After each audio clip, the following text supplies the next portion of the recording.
옆나라 일본에서도 제때 방영을 하고 자막과 더빙까지 전부 작업이 끝났는데도 한국에서는 대관절 무슨 이유로 2월로 미뤄졌는지 모르겠지만 아무튼 한국에서는 디즈니 플러스의 정식 서비스가 들어왔는데도 북 오브 보바펫, 줄여서 보바책을 볼 수 있는 날이 미뤄졌습니다. 피날레 에피소드 정도만 외국과 같이 즐길 것 같긴 한데 무슨 잘못을 지었다고 이런 취급을 받아야 하나 참 서럽습니다. 그럼에도 불구하고 보바책 후기 및 분석 영상은 제때제때 이루어집니다. 오늘은 첫 번째 두 개의 에피소드들에 대한 이야기를 해보려 합니다. 챕터 1, 낯선 땅 이방인, 그리고 챕터 2, 타투인의 부족들 에피소드입니다. 스포일러가 있으니까 혹시 스포일러에 민감한 분들은 이번 영상은 주의해주시면 감사하겠습니다. 1화는 만달로리안 2시즌에서 활약을 한 보바펫이 회상을 하는 장면으로 시작됩니다. 자신이 태어난 행성 카미노의 회상 장면과 행성 지오노시스에서 아버지를 잃은 그 모든 트라우마 속에서 가장 강렬하고 고통스러운 기억은 역시나 그를 죽음에 가장 가깝게 몰아넣었던 산락에 빠진 경험이었습니다. 제다이의 귀환 이후 산락에 빠졌던 보바펫은 괴물의 뱃속에 화염방사기를 꽂아 넣어 간신히 빠져나왔지만 사력을 다해 산락 밖으로 나와 기절한 그에게 자와족이 찾아왔고 자와들은 기진맥진한 보바는 내버려둔 채 그의 갑주만을 가져가 버립니다.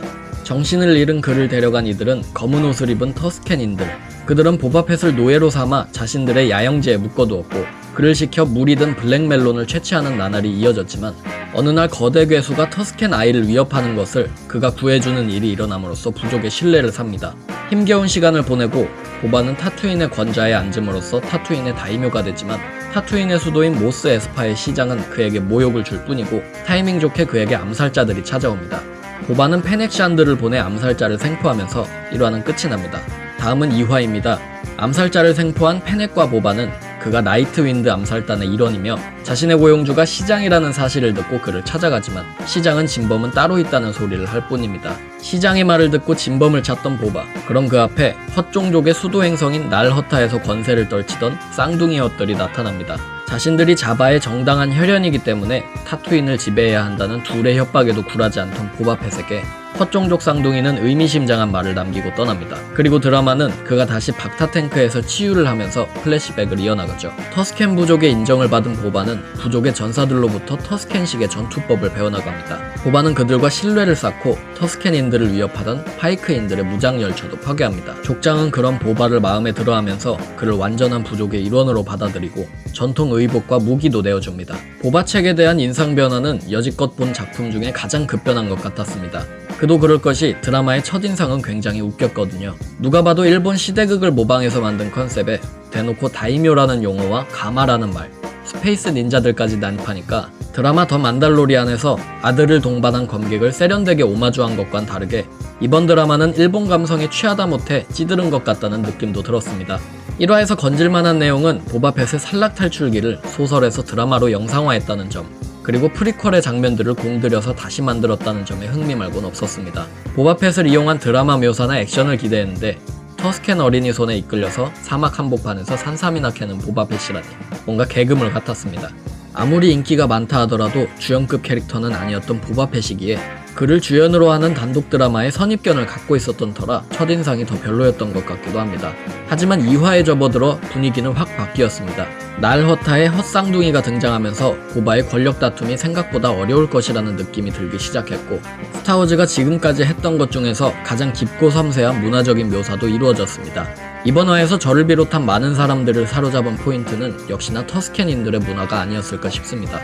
새로운 희망에서 미개인으로 시작되어서 프리퀄 시기에는 생명체 이하의 취급을 받았지만 만달로리안에서 수화 문화와 함께 그들이 그들 나름대로 운명을 잘 꾸려나가고 있음이 드러난 이들은 이번 드라마에서는 보바펫의 시선으로 그들의 삶을 바라보는 계기를 마련해주면서 정말 매력적인 집단으로 급부상했습니다. 저는 오히려 드라마 만달로리안에서 띄엄띄엄 보여준 만달로리안 문화보다 이번 에피소드가 보여준 터스켄 문화가 훨씬 깊고 매력적이라는 생각까지 했습니다. 1화에서 처음 등장한 터스켄인들은 의복도, 문화도 우리가 알고 있는 터스켄인들과 사뭇 달랐는데 2화에서는 이들이 다른 이들을 죽임으로써 세력을 유지한 다른 부족과는 달리 타투인이 개척된 이래로 은둔하며 살아나갔다는 설명이 있었습니다. 과거 다스베이더가 샌드족을 학살한 이후 터스켄 문화에서는 베이더를 죽음의 신으로 받들여서 숭배하는 부족도 존재했기에 의복에 검은빛이 섞인 이들이 그 부족이 아니냐는 추측도 있었지만 그런 방향은 아니었습니다. 여담이지만 확실히 코스튬에 여러 장신구들이 추가되고 하이라이트가 더 들어가니 외관이 더 멋있어진 것 같습니다. 눈이 커져서 귀엽기도 하고요. 이번 화에서 보바펫이 무장열차로부터 터스캔인들을 보호한 후 환영을 통해 시련을 통과하는 장면은 굉장히 은유적이었습니다. 보바는 제정신이 아닌 채로 깊은 새벽에 타투인의 모래바다 듄시에 있는 어떤 나무를 찾습니다. 사막 항복판에서 환영을 보는 보바에게 모래는 바다였고 나무는 손이었으며 주위에서 그를 바라보던 자와들은 두 눈만이 떠다닐 뿐이었습니다. 한때 타투인에 넘실거리던 바다와 파도는 땅과 같은 토대를 의미합니다. 타투인도 바다에서 시작되었고 보바 또한 바다 행성 카미노에서 태어났으니까요. 거기에서 솟아나온 나무는 보통 가족을 상징하는 소재이기 때문에 가족을 나타내겠으나 여기서는 그를 옥죄이는 존재로 묘사됩니다. 나무가 옥죄는 묘사는 잠시 살락이 그를 옥죄는 모습으로도 보여졌지만 이 장면은 살락에 대한 공포와 함께 아버지 장고백과 같은 길을 걸어야 한다는 강박이 그를 자유롭지 못하게 하고 있다는 묘사로 보는 것이 더 옳아 보입니다. 아버지의 과거 그리고 자신이 그의 복제인간이라는 사실이 보바와 그의 삶을 옥죄이고 있었던 것이죠.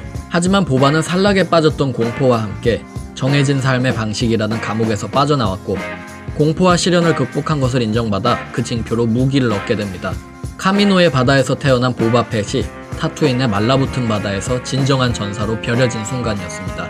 펫이 터스캔의 시련을 거쳐서 얻은 나뭇가지로 무기를 직접 깎아내는 장면은 아마도 제가 스타워즈 영상 매체에서 가장 좋아하는 장면 중 하나가 아닐까 싶습니다. 드라마 더 만달로리안에서 갑옷을 주저하는 장면도 좋긴 했지만 보바펫이 터스캔인들과 겪은 그 모든 기억과 관계를 본인의 손으로 나무에 하나하나 녹여내는 그 감정적인 장면은 정말 잊혀지지 않을 것 같습니다. 바로 다음 장면에 이어지는 춤을 추는 시퀀스도 아름다웠습니다. 전사 문화에서 부족민들과 춤을 추는 전통은 만달로어인들도 마찬가지인데요. 그들보다 터스캔 문화에서 먼저 이 모습을 만나보게 될 줄은 몰랐습니다. 어느 하나라도 깊고 자세하게 묘사할 수 있는 스타워즈 프랜차이즈만의 장점이 10분 발현된 예술적인 에피소드였다고 보고 싶습니다. 시련을 통과하고 의복과 무기를 받은 보바펫이 만달로리안과 터스캔 문화까지 총 2가지 전사 문화로 다져졌다는 배경비와 그리고 터스캔과 타투인의 모습에서 명예와 정의를 찾으려 했다는 점은 그가 자신이 만달로어인이라는 것을 인정하건 하지 않건 만달로어인의 갑주를 두르고 있다는 점에서 그리고 명예로운 자스터메릴과 장고펫의 후예라는 점에서 보바펫을 훨씬 입체적으로 만들어준 포인트 같습니다. 아버지 장고펫의 말 맞다나 은하계에 이름을 남길 사람이 될 방법은 냉혈하게 현상금 사냥을 하는 것만 있는 것이 아니니까요.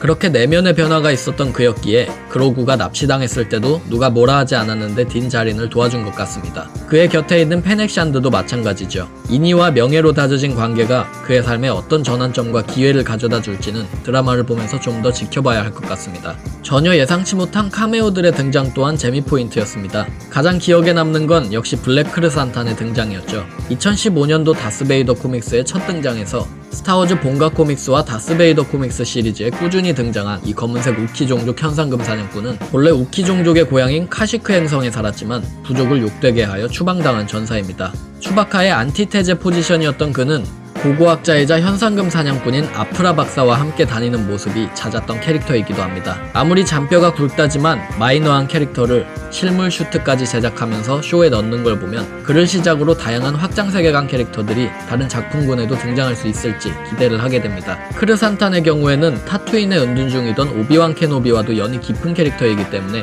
머지않아 그를 또다시 만나볼 수 있을 것 같기도 합니다. 새로운 희망의 삭제 장면에 등장한 토시 정비소 그리고 루크의 친구들인 케이미 마스트랩, 레이즈 론 오즈너의 등장도 나름 반가웠습니다. 조금 뜬금없긴 했지만 그래도 반가웠던 것 같긴 한데요. 이런 식으로라도 스타워즈 이야기에 다시 이름을 남길 수 있으니 해당 캐릭터들 입장에서도 억울하진 않을 것 같습니다. 또 다른 클래식 3부작 캐릭터인 맥스 리보도 드라마에서 확인할 수 있었습니다. 자바의 유람선에 타고 있었던 맥스 리보가 어떻게 사고에서 생존했는지는 몰라도 비스인과 함께 세련된 재즈를 연주하는 리보를 다시 보니 참 귀여웠습니다. 반면에 의외로 나올 것 같았는데 등장하지 않은 캐릭터들도 있습니다. 당장의 자바의 아들 로타는 어디 가고 처음 보는 헛들만 등장했는데요. 클론 전쟁 극장판에 등장한 이래로 얼굴이 보이지 않는 로타 더 헛이 어디에서 어떻게 사는지는 모르겠지만 수명이 긴 헛 종족 특성상 아직 성체가 되지 않아서 누군가의 돌봄을 받고 있는지도 모르겠습니다. 배드배치 시리즈에 등장한 자바의 새끼 랭커인 무치 또한 모습을 보이지 않았습니다. 특히 이번 화에서 랭커굴에 암살자를 빠뜨리는 연출도 있었기에 살짝 기대했지만 랭커우리는 텅 빈 상태였습니다. 자바에게는 많은 괴수들이 있었기 때문에 다른 우리에 갇혀있거나 혹은 보바펫이 권력을 잡으면서 다 풀어준 것일지도 모르겠습니다. 첫 화가 아니라 두 번째 화에서 기대감이 증폭된 신기한 드라마였지만 벌써 마음에 드는 것 같습니다. 3화도 이번 화 같다면 다시 하나의 에피소드씩 후기를 남겨보도록 하겠습니다. 오늘의 영상은 여기까지입니다. 더 많은 스타워즈 이야기를 보고 싶으시다면 채널 구독하기와 영상 좋아요를 눌러주시면 감사하겠습니다. 한국에서도 부고바를 볼 수 있는 날이 거의 다 다가왔습니다.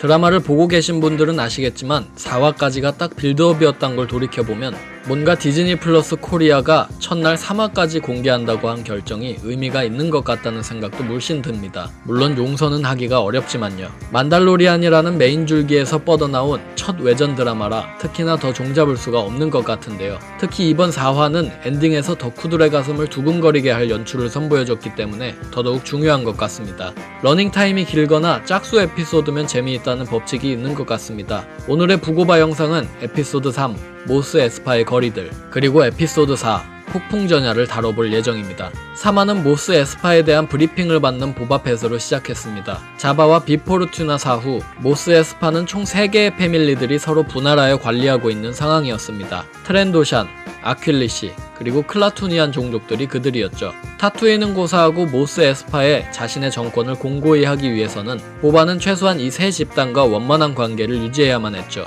하지만 심지어 수분 농부들도 보바에게 대놓고 면박을 주는 상황, 불의를 바로잡겠다는 보바는 자신의 정권의 첫 동지로 모스 에스파의 길거리를 전전하는 바이커 갱단을 자신의 수하로 만듭니다. 자바의 궁전을 중심으로 펫 정권의 틀이 서서히 잡히기 시작하자 펫의 라이벌인 헛종족 쌍둥이는 우키족 암살자 블랙 크르산탄을 보내 그를 위협하지만 실은 모스 에스파의 시장이 버무나 마약 조직인 파이크 조직과 결탁했다는 사실을 깨닫고 한 발짝 뒤로 물러납니다. 헛종족은 타투인에서 발을 빼면서 보바에게 어린 랭커 하나를 선물로 줍니다. 다음은 4화입니다. 보바는 제다이의 귀환 시점에서 더 만달로리안의 시점까지 거의 5년간을 터스켄 부족과 함께 동고동락했지만 보바를 부족원으로 받아들여준 터스켄 부족이 바이커 갱단에게 몰살당하는 일이 벌어집니다. 가족을 다시 잃은 보바펫은 그 일로 사막을 전전하던 중 타투인의 사막에서 부상을 입고 쓰러져가던 페넥샨드를 발견, 그녀의 생명을 구해줍니다. 두 사람은 가장 먼저 비포르튜나의 성에 정박되어 있었던 보바펫의 우주선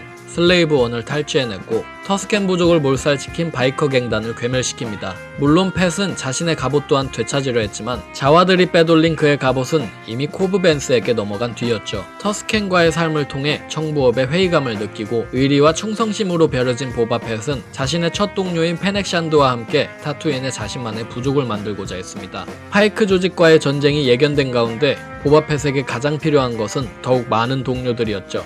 그가 그동안 행해온 의리의 씨앗이 타투인의 모래사막에서 새싹으로 피어나기 시작합니다. 보바책의 핵심을 관통하는 주제 중 하나인 대체 무엇이 보바펫이라는 캐릭터를 바꾸었는가라는 이야기가 드디어 풀렸습니다. 약간 어색한 액션씬들과는 별개로 드라마의 절반 정도를 이 이야기를 위한 빌드업에 할당한 만큼 보바펫의 변화 과정이 충분히 섬세하게 풀렸다고 보는데요. 자칫 엉성하게 진행될 수 있었던 캐릭터 아크를 멋지게 끝맺음 지은 것 같아서 개인적으로는 만족스러웠습니다. 우선 3화 이야기부터 해볼까요? 드라마의 총괄 감독 중 하나인 로버트 로드리게즈 감독이 맡은 3화는 전체적으로 제 취향은 아니었습니다.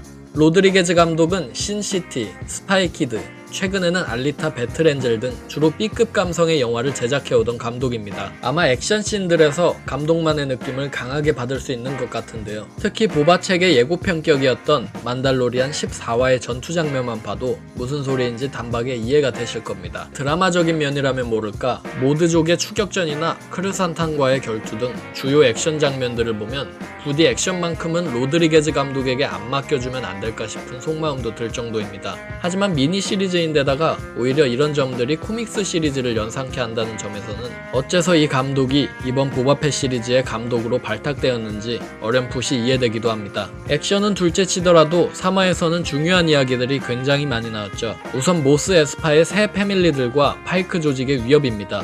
헛종족의 카리스마가 아무리 크다 해도 현실적으로 단 한 명이 도시에서 행성까지 관리를 할 수는 없을 터, 조직이란 보스와 하수인들 사이의 복잡한 관계로 이루어지는 하나의 몸체입니다. 하지만 하나의 개체는 아니기 때문에 머리와 말단 사이에 튼튼한 신뢰와 유대가 있어야만 오랫동안 굴러가게 됩니다. 자바의 경우 그건 무력과 야망이었지만 보바펫은 다릅니다. 그는 다른 그 어떤 리더도 약속하지 않은 쌍방의 충성으로 조직을 운영하려 합니다. 이는 단기간에 이루어지는 것이 아니기 때문에 보바는 지금 당장은 다른 이들의 멸시와 의문을 사고 있는데요. 그런 그를 위해 외지 세력인 파이크 조직이 나타난 덕분에 보바펫의 정권이 어떤 형태로 돌아가게 될지 에스파의 새 패밀리들은 두 눈으로 확인할 수 있게 되었습니다. 하지만 파이크 조직은 당시 헛 카르텔보다 강성한 암흑가의 거대 조직, 사실상 가장 가까이에서 구할 수 있는 동료인 세 개의 패밀리가 중립을 지키게 되면서 펫에게 가장 절실한 것은 동료가 되었습니다. 이 동료 이야기에 관해서는 조금 있다가 4화 이야기를 하면서 더 해보겠습니다.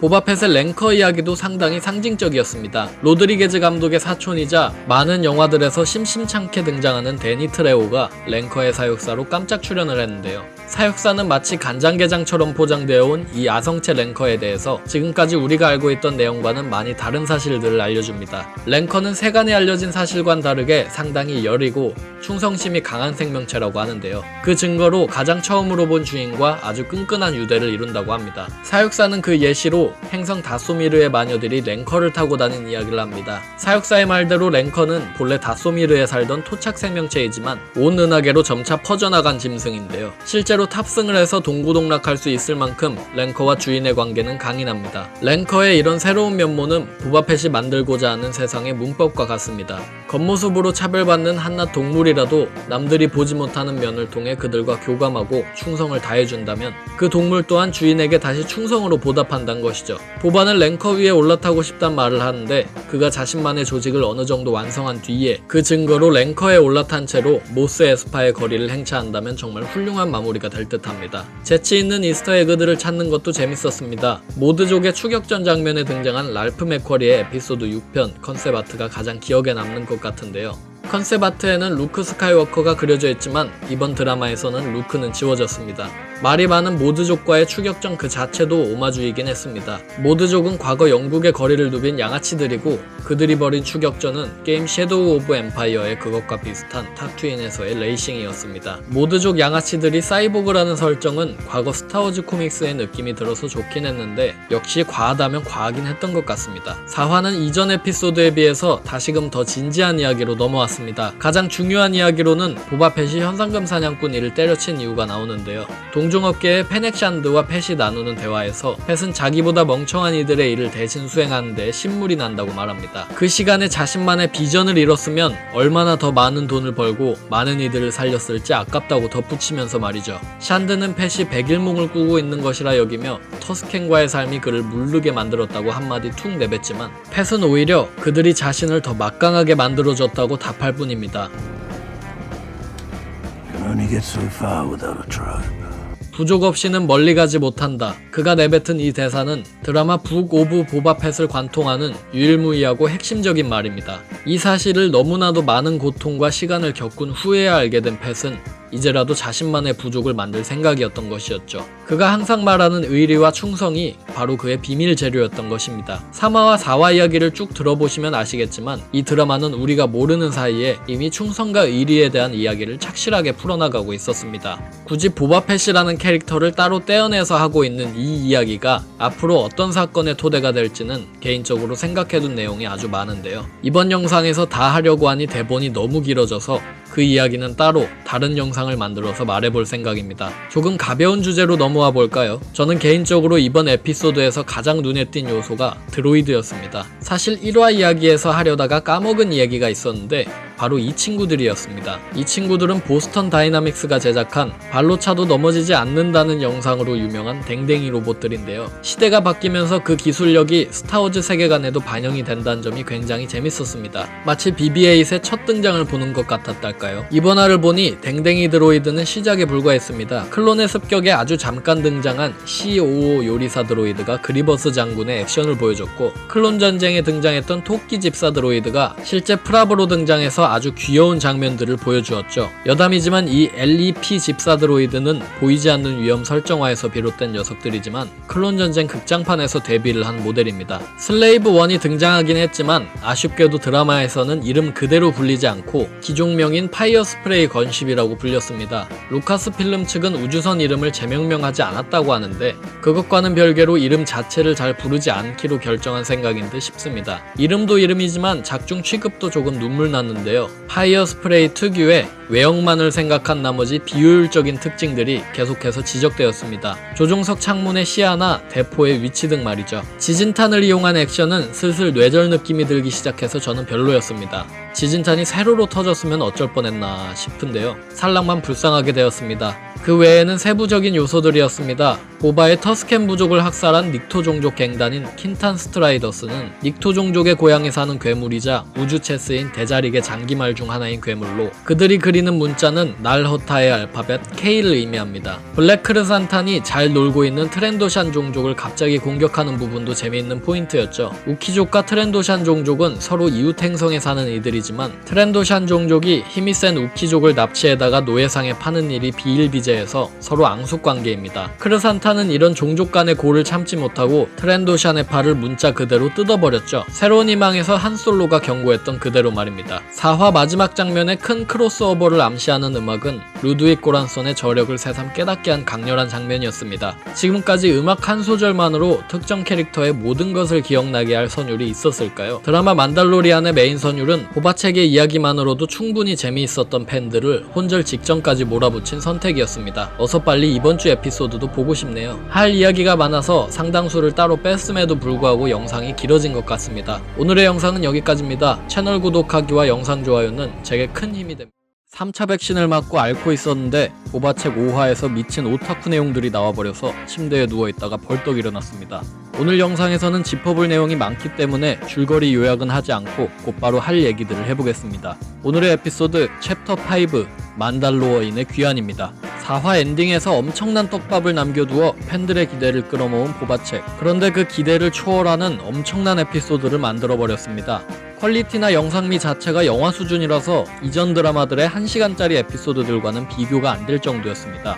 브라이스 달라스 하워드 감독이 제작한 이번 5화는 사실상 만달로리안의 2.5 시즌이었는데요. 그만큼 반갑고 반가운 것 이상으로 엄청나게 중요한 이야기들이 풀리긴 했지만 쇼 자체에 대해서는 실망하지 않을 수가 없었습니다. 보바펫의 이야기를 위해 따로 떨어져 나온 외전이고 4화까지 분위기 빌드업을 잘해왔는데 이번 에피소드에 보바펫은 코빼기도 등장하지 않으니까 말이죠. 이건 보바펫의 얘기지 딘자린의 서사는 아닙니다.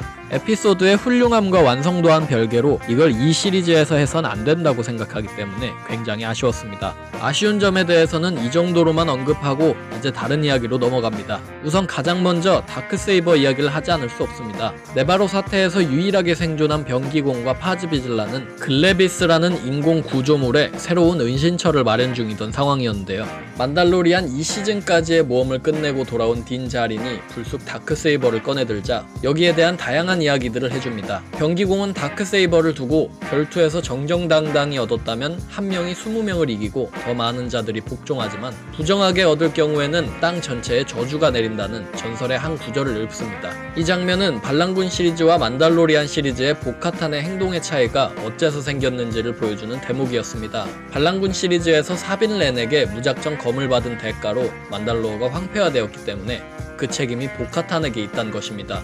하지만 이 전설을 어떻게 받아들일지는 사람 나름인 것이 만달로어의 멸망이 전설의 성립 때문에 일어난 건 아니기 때문입니다. 이번 경우에는 우연히 앞뒤가 맞았기도 하고 보카탄 본인도 놀라서 이제서야 전설에 관심을 갖게 된 것 같긴 한데 결국 보카탄이 다크세이버를 소위 부정하게 받았건 그렇지 않건 섹슨 가문의 통치와 신무기가 모두 실패한 시점에 제국의 보복은 피할 수 없었던 것입니다. 이마저도 파수꾼의 아이들 측에서 자기 입맛에 맞게 해석한 거라고 보고 있습니다. 딘자린이 병기공에게 다크세이버를 훈련받는 장면은 반란군 시리즈의 사빈 렌의 훈련 장면과 아주 닮아 있습니다. 다만 무기를 무기로밖에 보지 못하는 딘자린은 검을 제대로 다루지 못하고 제다이에게 훈련을 받으며 검과 하나가 된 사빈은 점점 검을 능숙히 다뤘다는 차이가 있습니다. 사빈은 내면의 고통과 슬픔을 전부 내뱉으면서 최종적으로 검을 지배하는 데 성공했었기 때문에 딘자린 또한 자신의 내면에 있는 혼란과 고민, 슬픔을 전부 정복하는 순간 검을 제대로 사용하지 않을까 하는데요. 사빈이 다크세이버를 정복하는 에피소드도 명에피소드였던 만큼 딘자린을 주인공으로 하는 비슷한 에피소드가 나오면 캐릭터의 입체감을 더 부각시켜줄 수 있을 것 같습니다. 여담이지만 비즐라 가문의 후예인 파즈비즐라가 다크세이버에 보인 반응이 참 재밌었습니다. 1시즌 때부터 비즐라 가문의 후예를 이렇게만 쓰기엔 아깝다고 생각했는데 이번 화를 보니 제 기대에 보답을 받은 기분이었습니다. 1000번의 눈물의 밤, 대숙청 등으로 불리는 만달로리안 최악의 날 또한 영상화되었습니다. 은하제국은 보카탄 탕크리즈의 반란과 타이버 섹슨의 정권 실패 이후 만달로어의 대지를 또다시 먼지로 만들었습니다. 그 방법은 스타워즈 세계관 내에서도 가장 그 정도가 극심한 수준인 핵폭격으로 추정되는데요. 스타워즈에도 핵무기는 존재하지만 핵공격은 레이저 계열 무기들을 이용한 궤도 폭격과는 달리 폭발 이후에도 방사능 피해를 남기기에 그 사용 사례가 많지가 않습니다. 철저한 말살을 목표로 하고 지독한 앙심이 있어야만 가능한 최악의 공격인 것이죠. 은하제국은 수천 수만 대의 폭격기로 한밤중에 만달로어의 수도인 순다리시를 비롯 주변의 위성마을들까지 문자 그대로 지워버립니다.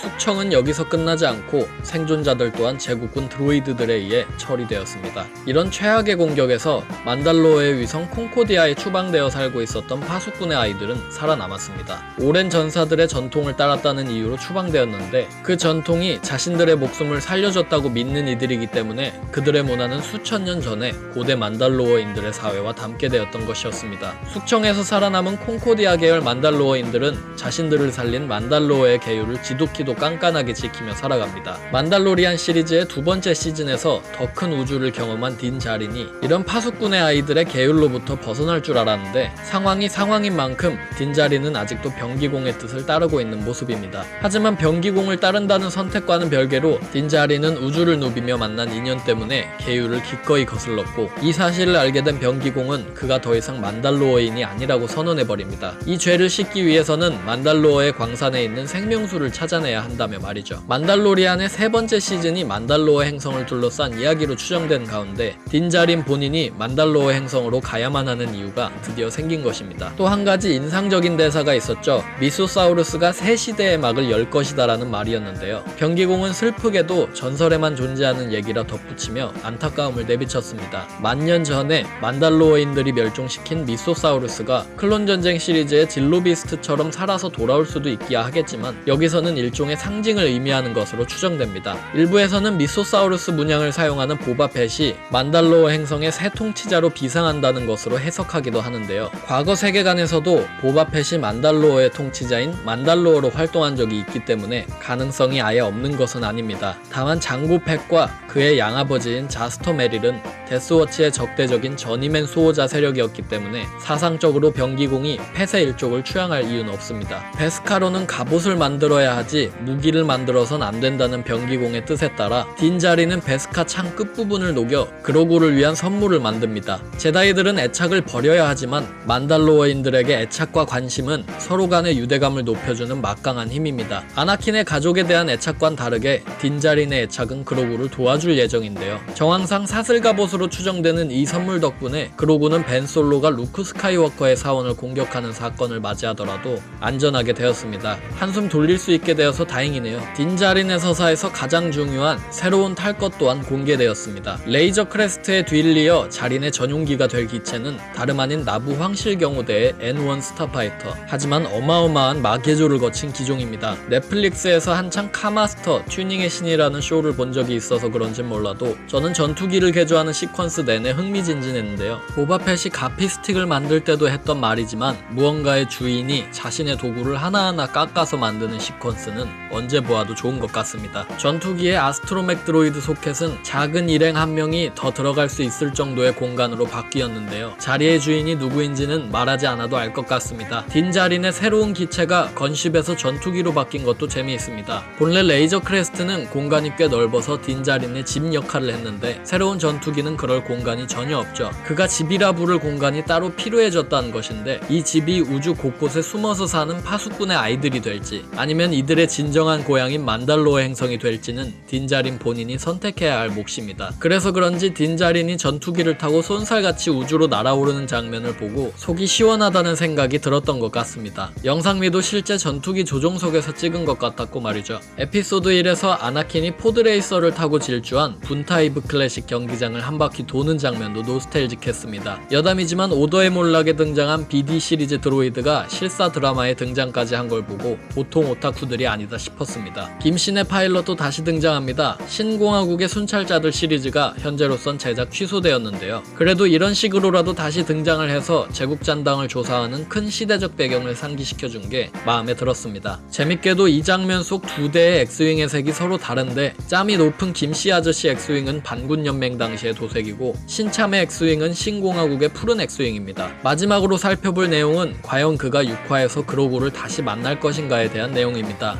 보바펫은 타투인에서 파이크 조직 혹은 그 이상의 존재들과 전면전을 준비 중이고 그의 가장 큰 조력자 중 하나인 딘자린이 타투인에 도착까진 했는데 정작 웨버리 아빠인 딘자린의 마음은 아들 그로구에게 팔려 있습니다. 아들 얼굴 한번 보지 않는 이상 그의 마음은 돌아오지 않을 것 같은데요. 만일 6화에서 또다시 딘자린의 행적을 뒤따라가서 그로구까지 보게 된다면 보바펫의 서사는 완전히 뒷전이 되어버리니 부디 알아서 잘 처리를 해줬으면 좋겠습니다. 챕터 6의 감독이 뇌절장인 데이브 필론이라는 소리가 있어서 아마 또다시 뇌절을 하겠지만 말이죠. 예상치도 못한 곳에서 너무 많은 이야기를 들어버려서 정신이 터져버릴 것 같았던 에피소드였습니다. 오늘의 영상은 여기까지입니다. 채널 구독하기와 영상 좋아요는 제게 큰 힘이 됩니다. 작년 12월 29일부터 7주 동안 팬들과 함께 온 보바책이 2월 9일부로 마지막 화를 끝으로 종영했습니다. 7화짜리 미니 시리즈였기 때문에 더더욱 짧다고 느껴졌는데요. 드라마 볼륨이 짧은 것과는 별개로 후반부의 뒷심이 너무 아쉬워서 분명 좋은 점도 많았음에도 불구하고 자주 실망했습니다. 그래도 이 정도면 적당히 무난하게 끝맺음을 했던 것 같네요.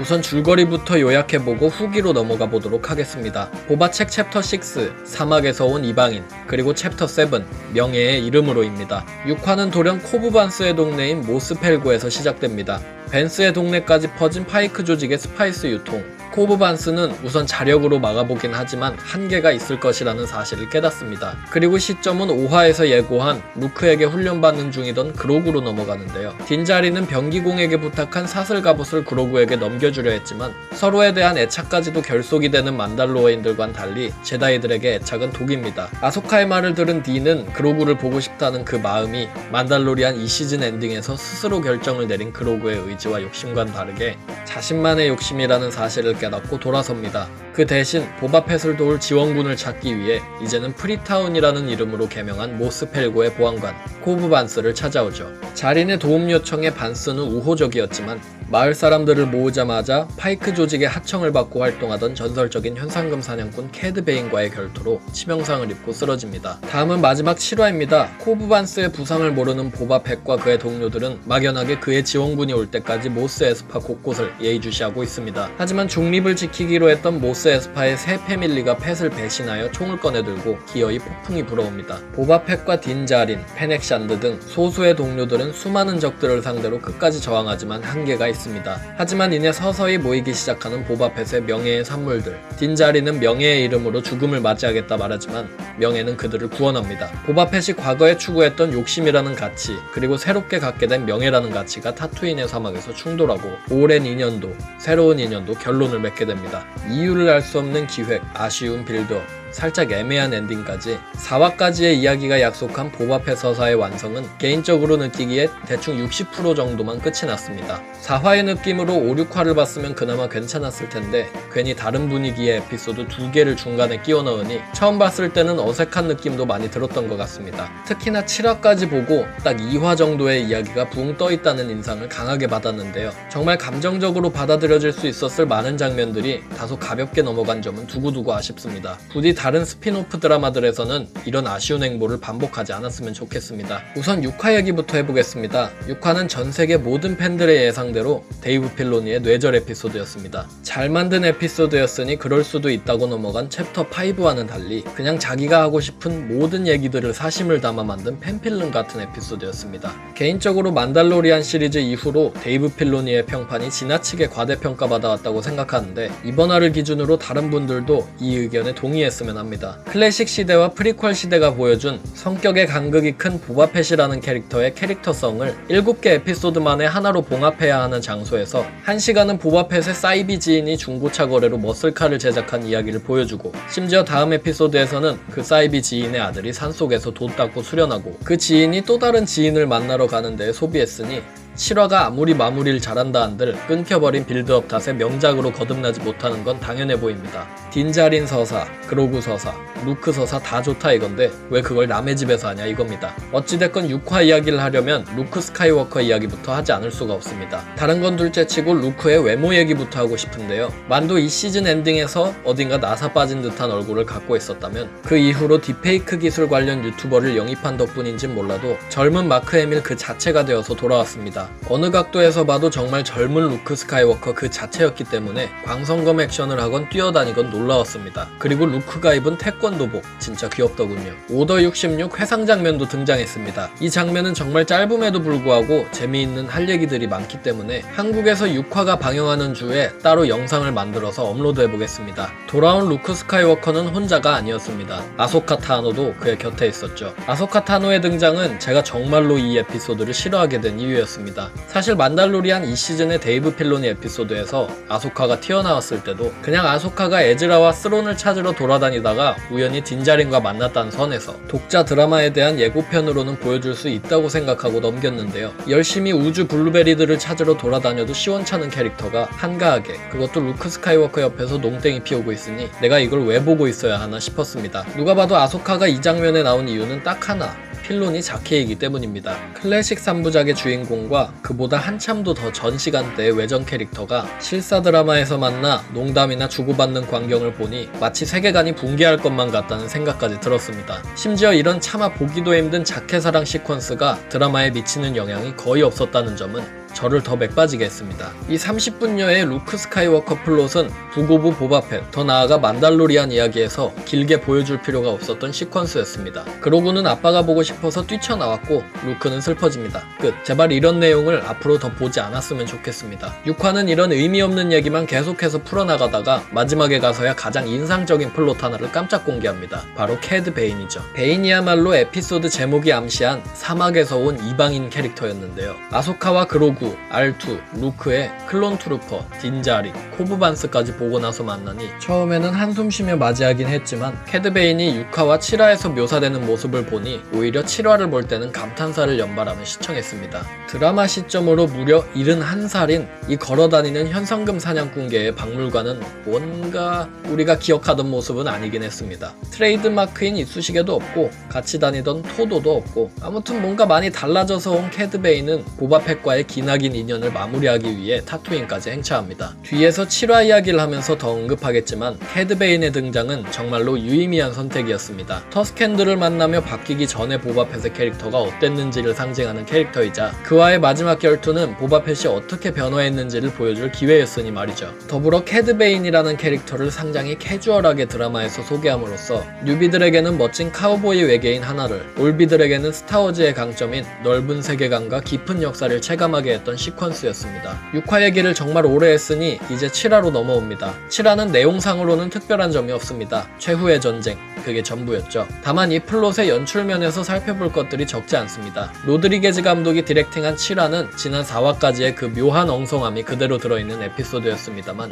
7화쯤 되니 감독만의 쌈마이한 B급 연출도 어느 정도는 익숙해졌습니다. 유머 장면들이 좀 많은 것 같긴 했지만 이 역시도 7화가 되어선 익숙해졌던 부분이었습니다. 저는 개인적으로 명예의 이름으로라는 챕터명이 참 마음에 들었는데요. 의리와 명예가 키워드였던 드라마의 지금까지의 이야기들을 모두 갈무리하기에 이만큼 괜찮은 이름은 없다고 생각했기 때문이었습니다. 지금껏 보바가 만나온 캐릭터들이 절체절명의 순간에 보바펫을 중심으로 겹겹이 쌓이는 약하지만 뭉치면 강한 이들을 보여주는 시퀀스를 보며 이거다 싶었습니다. 비록 테무에라 아저씨의 나이 때문에 액션의 상당수가 페넥샨드에게 돌아가긴 했지만 이번 화가 보여준 보바펫의 제트팩 액션이나 대인전 장면은 정말 간만에 감탄이 나오던 순간이었습니다. 펫의 랭커가 스콜핀 액드로이드와 싸우는 장면은 자본맛이 참 좋다고 느꼈던 부분이었습니다. 실사 그래픽으로 랭커가 모스 에스파에서 날뛰는 장면을 보는 날이 올 줄이야.